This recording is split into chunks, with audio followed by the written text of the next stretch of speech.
بسم اللہ الرحمن الرحیم. محترم خواتین و حضرات، ڈاکٹر آصف اظہار ایک دفعہ پھر آپ کے ساتھ، اور آج بات کرتے ہیں خصوصاً ان افراد کی کہ جو کہ پروسٹیٹ کے مسائل کا شکار ہوتے ہیں. جیسا کہ آپ کو پتہ ہے کہ جب مردوں کی عمر جو ہے وہ 60 سال کے قریب پہنچتی جاتی ہے تو ان کے مثانے میں ایک خاص قسم کے غدود ہوتے ہیں جسے پروسٹیٹ گلینڈ کہا جاتا ہے، اور وقت گزرنے کے ساتھ ساتھ اس پروسٹیٹ گلینڈ کا سائز جو ہے وہ بڑھتا جاتا ہے، اور ایک حد آ جاتی ہے ایسے میں کہ پروسٹیٹ گلینڈ کا سائز اس حد تک بڑھ جاتا ہے کہ ان لوگوں کو پرابلمز ہونا سٹارٹ ہو جاتی ہیں چھوٹے پیشاب کے اخراج میں. مردوں کو پھر پرابلمز ہوتی ہیں، چھوٹے پیشاب کا اخراج کم ہو جاتا ہے، دار جو ہوتی ہے وہ کمزور ہو جاتی ہے، اور ان کو اپنا بلیڈر خالی کرنا وہ مشکل ہو جاتا ہے. کبھی کبھار جب پروسٹیٹ کا سائز بہت زیادہ بڑھ جائے تو اس کے بعد ان کا یورین کا اخراج جو ہے وہ بند بھی ہو سکتا ہے، اور یورینری ریٹینشن یعنی پیشاب کا بند ہو جانا، یہ عوامل آ سکتے ہیں اور یہ پرابلمز، یہ پیچیدگیاں ہو سکتی ہیں. اب نارملی پروسٹیٹ کے لیے مختلف قسم کی دوائیوں کا تو استعمال ہوتا ہے، اور خصوصاً جب یہ ایک دفعہ سمٹم سٹارٹ ہو جائیں، ایک دفعہ علامات سٹارٹ ہو جائیں، اپنے ڈاکٹرز کے پاس، یورولوجسٹ کے پاس، میڈیکل اسپیشلسٹ کے پاس جب پیشنٹ جاتا ہے وہ ان کو سمجھاتے ہیں کہ آپ کے مثانے میں جو ہے تو غدود ہیں جو بڑھ گئے ہیں، پروسٹیٹ گلینڈ، اور اس کے لیے آپ نے یہ دوائیاں استعمال کرنی ہیں. اب اگر سوچا جائے تو یہ عمر کے ساتھ ریلیٹڈ چیز ہے، مردوں میں جو ہوتی ہے، جو ہارمونل چینجز مردوں میں آتے ہیں اس کے ساتھ جو ہے پروسٹیٹ گلینڈ کا بڑھنا یہ ایک نارمل امر ہے جو کہ ہو جاتا ہے. لیکن اگر جو مڈل ایج کے افراد ہیں، جو درمیانی عمر کے افراد ہیں، 40 سے 60 سال کی عمر کے افراد جو ہیں،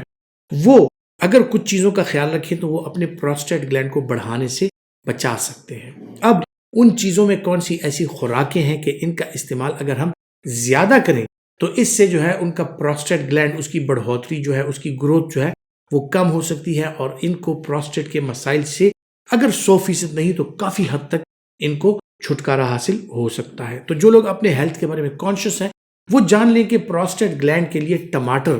یہ ایک ایسی چیز ہے کہ اس کا استعمال اگر آپ کے کھانوں میں زیادہ ہو، آپ کی خوراک میں زیادہ ہو، آپ سیلڈز میں اس کا استعمال کریں، کسی بھی طریقے سے اس کا استعمال کریں، تو اس کے پروسٹیٹ گلینڈ پر بہت پازیٹیو اثرات ہوتے ہیں. اس کا سائز بڑھنا جو ہے، اس کی رفتار کم ہو جاتی ہے، اور پروسٹیٹ گلینڈ صحت مند رہتا ہے. کیونکہ ٹماٹر میں ایک کیمیکل پایا جاتا ہے جسے کہا جاتا ہے لائکوپین. اب یہ لائکوپین جو ہے یہ ایک اینٹی انفلیمیٹری چیز ہے، اس کا اینٹی انفلیمیٹری رول ہے، اور انفلیمیشن کو کم کرتا ہے، سویلنگ کو کم کرتا ہے. تو اس میں پروسٹیٹ گلینڈ کے لیے اگر آپ ٹماٹر کا استعمال کرتے ہیں اپنی خوراک میں زیادہ تو یہ پروسٹیٹ گلینڈ کے لیے بہت زیادہ امپورٹنٹ ہے. پھر جناب جاتے ہیں دوسری چیزوں پر. سبزیوں میں اگر آپ بروکلی کا استعمال کریں، گوبھی کا استعمال کریں، بند گوبھی کا استعمال کریں یا پھول گوبھی کا استعمال کریں، اور خصوصاً بروکلی، تو اس میں مختلف ایسی چیزیں پائی جاتی ہیں، مختلف ایسے کیمیکلز پائے جاتے ہیں جو کہ آپ کی پروسٹیٹ کی صحت جو ہے اس کے لیے یہ بہترین چیزیں ہیں. تیسری چیز پر آتے ہیں جو ہے پمپکن سیڈز،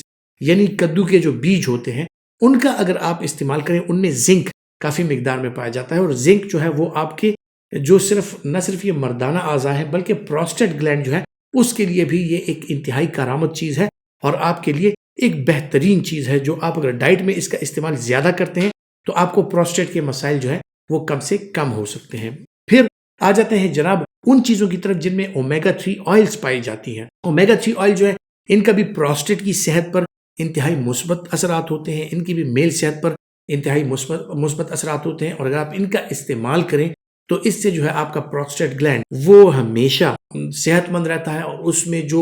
ویٹ اس کا بڑھ جاتا ہے پروسٹیٹ کا یا سائز اس کا بڑھ جاتا ہے اس کو آپ کافی حد تک کنٹرول کر سکتے ہیں. پھر جناب آ جاتے ہیں ڈرائی فروٹس کی طرف. ان میں بادام اور اخروٹ یہ ایسی چیزیں ہیں کہ ان میں سیلینیم پایا جاتا ہے، اور سیلینیم جو ہے وہ آپ کی پروسٹیٹ کی صحت کے لیے انتہائی زیادہ امپورٹنٹ چیز ہے. تو اگر آپ ڈرائی فروٹس کا استعمال زیادہ کرتے ہیں، خصوصاً اخروٹ اور بادام کا، تو اس میں سیلینیم پایا جاتا ہے جو کہ آپ کی سکن کی صحت کے لیے بھی اور خصوصاً آپ کے پروسٹیٹ کی صحت کے لیے انتہائی زیادہ مفید ہے. اولیو آئل، اس میں بھی جس طرح پہلے میں نے ذکر کیا کہ اومیگا 3 آئلز پائی جاتی ہیں، اس میں ایسے فیٹس پائے جاتے ہیں جو کہ آپ کی پروسٹیٹ کی صحت کے لیے امپورٹنٹ ہوتے ہیں. پھر جناب آتے ہیں فش کی طرف کے جو مچھلی کا گوشت ہے، خصوصاً سالمن فش جو ہے یا اور بھی مچھلیوں کا گوشت جو ہے اس میں اومیگا 3 آئلز پائی جاتی ہیں، اور ایسی چیزیں پائی جاتی ہیں کہ ان کا استعمال اگر آپ کریں تو آپ کے پروسٹیٹ گلینڈ کے لیے، بلکہ نہ صرف آپ کے پروسٹیٹ گلینڈ کے لیے، اس کے علاوہ آپ کا جو مردانہ طاقت ہے اس میں بھی بھرپور طریقے سے یہ اضافہ کرتی ہیں. تو سالمن فش یا کسی بھی قسم کی مچھلی کا گوشت اگر آپ استعمال کریں تو یہ آپ کی صحت کے لیے اور آپ کی پروسٹیٹ کی صحت کے لیے انتہائی زیادہ مفید ہے۔ ان کے بعد آتے ہیں جناب بیریز کی طرف کے، جو چھوٹی چھوٹی بیریز ہوتی ہیں، رس بیریز یا اس طرح کی مختلف اور چیزیں ہوتی ہیں جو چھوٹی بیریز ہوتی ہیں، ان کا اگر آپ اسٹرابیریز کا اگر آپ استعمال کریں تو یہ بیریز جو ہوتی ہیں یہ بھی آپ کی صحت کے لیے، خصوصاً جو آپ کی جینیٹو یورینری جو آرگنز ہیں مردانہ اور زنانہ دونوں کے لیے، بیریز جو ہے انتہائی حد تک مفید ہیں، جو کہ نہ صرف آپ کی طاقت کو بڑھاتی ہیں بلکہ مردوں میں پروسٹیٹ کے مسائل جو ہیں ان میں بھی کافی مددگار ثابت ہو سکتی ہے، اور آپ کے پروسٹیٹ پر اس کے خاطر خواہ پازیٹیو نتائج جو ہیں وہ نکل سکتے ہیں۔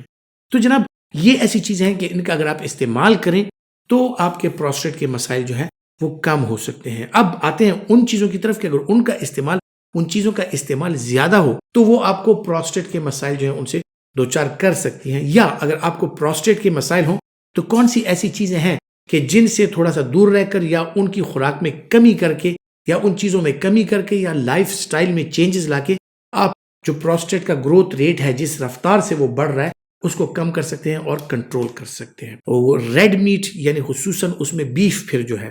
جو ہے بڑا گوشت، یہ اگر آپ زیادہ اس کا استعمال کرتے ہیں اور آپ کو پروسٹیٹ کے مسائل ہیں تو آپ گوشت کی خوراک میں خصوصاً جو بیف ہے اس کی خوراک تھوڑی سی کم کر دیں، کیونکہ یہ پروسٹیٹ کو جو ہے پروسٹیٹ کے بڑھنے کا عمل جو ہے اس کو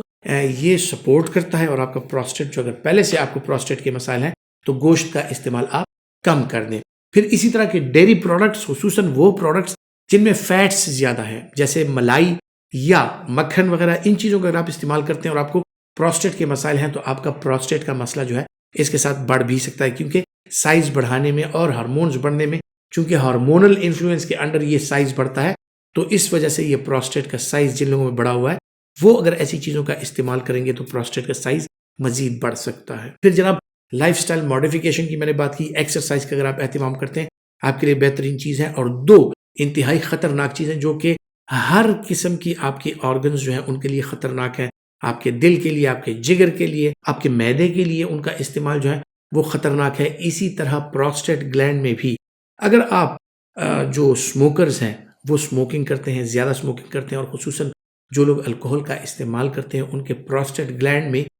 بڑھنے کا جو عمل ہوتا ہے، اس کے سائز کے بڑھنے کا جو عمل، اور خصوصاً پھر الکوہلکس اور اسموکرز میں پروسٹیٹ کا جو کینسر ہوتا ہے اس کی علامات جو ہے وہ بڑھ سکتی ہیں، یہ خطرات جو ہیں وہ بڑھ سکتے ہیں۔ خواتین حضرات، امید کرتا ہوں کہ ہیلتھ ٹپس کے حوالے سے جو معلومات میں آپ کے ساتھ شیئر کرتا ہوں آپ کے لیے فائدہ مند ثابت ہوں گی، اور اگر آپ سمجھتے ہیں کہ فائدہ مند ہے تو یہ ویڈیو لائک کیجئے، زیادہ سے زیادہ شیئر کیجئے، اور اپنا خیال رکھیے۔ اللہ حافظ۔